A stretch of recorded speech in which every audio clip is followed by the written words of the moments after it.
Okay, you might see behind me there's a Galaxy Edge lightsaber there. There's an Ultra Saber's there, and a Kyber Saber. Oh, I can turn right over there. Went to Galaxy's Edge, built an R2 unit, recently added blasters to it. Really cool. They just clip into one spot, so you have to take off some of the side panels to get them to fit.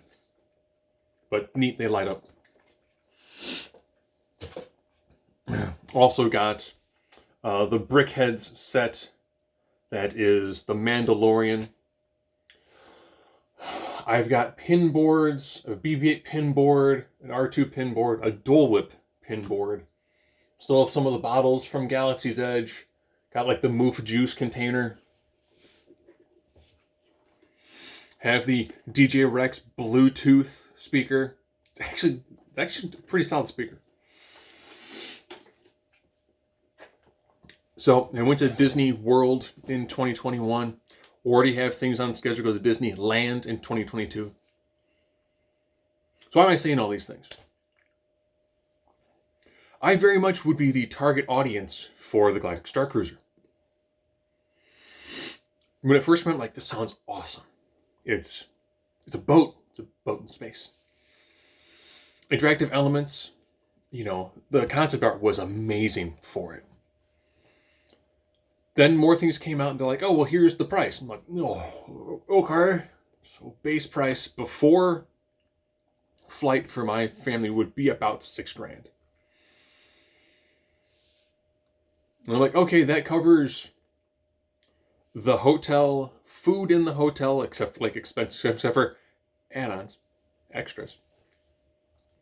And you also do a morning day trip to the planet of Batuu, which is Galaxy's Edge, where you get to ride Rise of the Resistance. I'm like, well, for $6,000, you know, it's about the price it would take to get to see Rise of the Resistance. And some other stuff. Interesting, but for that price, I mean, we're doing a week in Disneyland, as well as a day at Universal Studios Hollywood, with flight and our budget's about $6,000. And that's including Universal Hollywood being the expensive, like $200 a day park passes to skip lines and stuff. So all in, that's about $6,000. With the Starcruiser, it's about $6,000, not including getting you there, because, you know, they've canceled Magic Express. So now it's, you made it to the airport. Awesome. Try to get to the hotel now. Okay. Oh, we do it like a cruise ship, so everyone kind of boards it around the same time. Okay. Which I could see interactive elements would make sense to get everyone to show up at one time. And originally it was selling out. And I'm like, good, this should make it. There's a lot of people who were probably like, Star Wars, I love Star Wars. You might not like the Disney Star Wars, but you like Star Wars, the concept in general. And Batuu is done fairly well. I know the biggest complaint with Batuu is like, compared to the Harry Potter lands. Yes, Harry Potter has a very unique benefit in that the films came out for one generation. So people who have watched the Harry Potter films, it's like, you know, they hear Hogwarts. Hogwarts looks like, they picture this. It's easy. You go, well, we're going to do Hogwarts. How are we going to do it? We're going to take the guys who worked on the film and they're going to recreate it. Diagon Alley. All those things are moments specifically from the books and also the movies. So you already have a, here's what it looks like.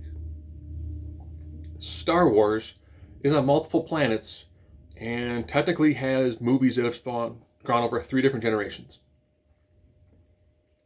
Tatooine would be awesome for, you know, a lot of people. My daughter has no connection to Tatooine. Not really. She is part of the, I guess, the sequel era. So she knows Jakku. And she knows Tatooine from the very, very end of Rise of Skywalker. Would you pick Endor?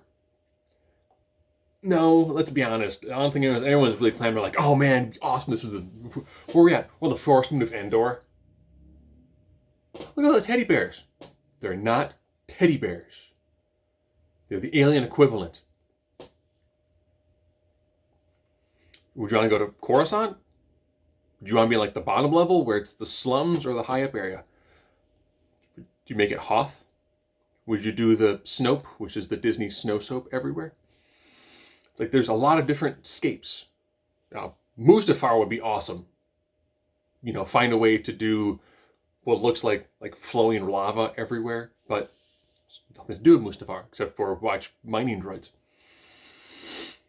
So I think Batuu works. Architecture looks good. There's a lot of things Disney's really oversaw, like, oh, there's going to be interactive elements. There's going to be, you know, characters to interact with. When they showed some of the original things, they showed the woman dressed like Rey interacting with kids, and they were doing things near First Order stormtroopers. And I was like, okay. Makes sense for some of these smaller things, but not something you could do when there's, you know, 10,000 people standing in line to do stuff. Because if I'm standing in line to build a lightsaber, I really don't care if, you know, some kids in Rey are throwing rocks at a guy in a First Order costume. So, you know, Galaxy's Edge, they wrote a big check, and it didn't quite bounce. I mean, it cleared. It just wasn't incredibly good. So then more stuff came up for the Halcyon. Yeah, I'm going to talk about the video that they kicked out. I watched a lot of Imagineering things, so I've seen Anne Morrow before. You can tell she's really passionate what she does, but you also can tell with this, she's very much directed in where to go and what to say. And Captain TGIF is probably the worst. He's like, this is so cool. I was expecting him to go, just say wizard. This is wizard. Just, you know, take it all the way down to that level where it's like, oh, this is super sanitized. I'm walking the halls and I'm like, this is nothing like the concept art. Where they showed more of kind of like the wall textures that they show for like the rebel ships and all that when they show the opening scene in A New Hope. Those sort of walls. And it's like, oh, these are very clean. And the ceiling is flat. There's a lot of angles. You know, it's almost like dome-like structures. I'm like, oh, so we're missing that too. Okay. And they show you the bridge. Like, oh, these great interactive elements. Buttons. You can go to hyperspace. Cool. Does the room do anything beyond like the light effect? Because I did that in Smuggler's Run. And with that, you know, you actually make the ship pitch up and down and left and right. And you hit buttons. Smuggler's Run, if you're in the first two spots, that's awesome. Pilot or co-pilot, you actually control the simulator. Yeah, they did flashing lights. So, like, and you can be a gunner. Sweet. Do I go into a spot? Nope. I move a reticule.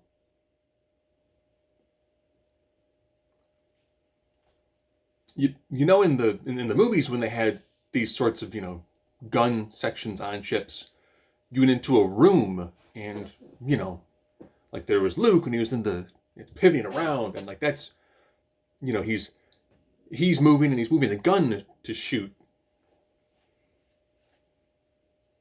It's like that would have been really cool. No? Okay.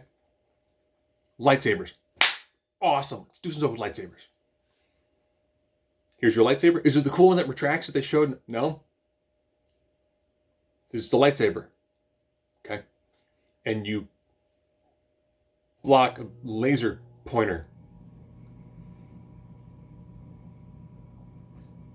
I've taken the lightsaber into the backyard with my daughter, and she's taken her pink light up bow and arrow, and she's shot arrows at me while I deflected them with a lightsaber.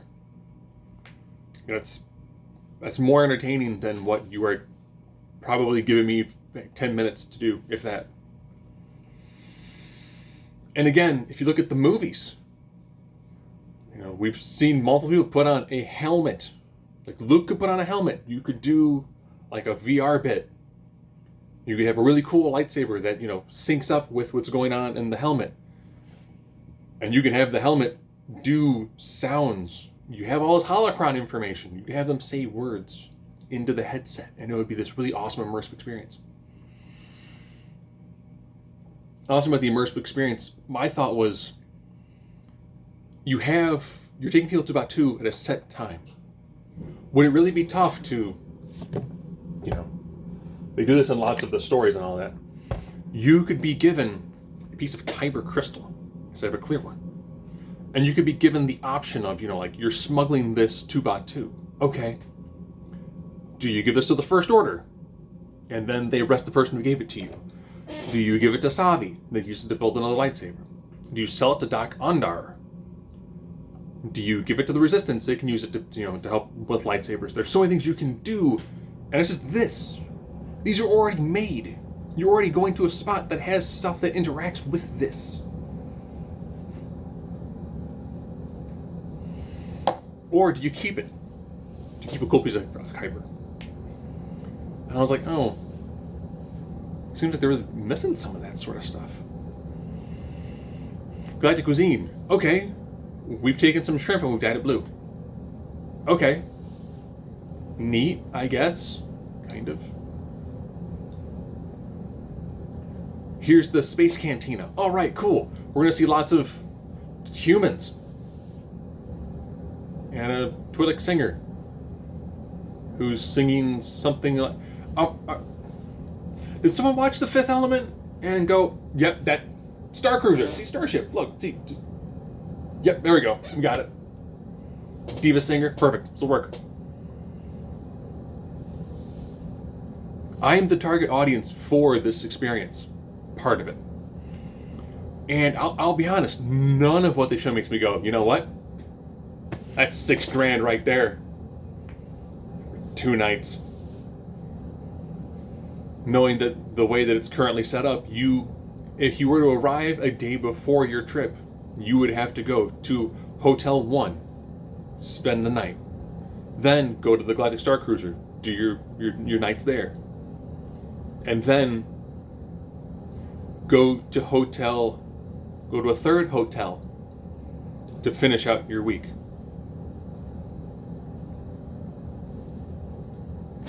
And now as everything has come out more and more, and of course there was the video that came like, oh, now that you're joining our Star Tour, here's the... So I was like, whoa. I feel really bad for the person who they put the purple makeup on. I'm going to stand in front of this screen. Okay. Hold this phone.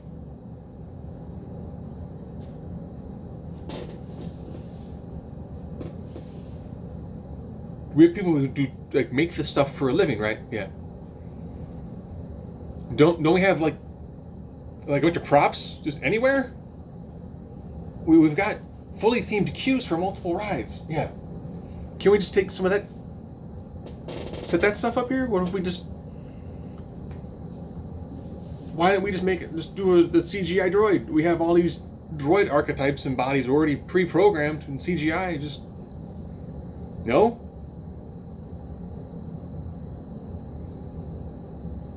It's like, what is this supposed to be? It's going to be like a cruise ship. Okay, Disney does cruise ships. You should know what to do with the cruise ship where you can't go outside. The windows look awesome. Great reuse of the technology that you see in the Rise of Resistance. But at this point, I'm almost like, yeah, do I rather do that to Star Cruiser, or would I rather just have a nice meal at Space 220?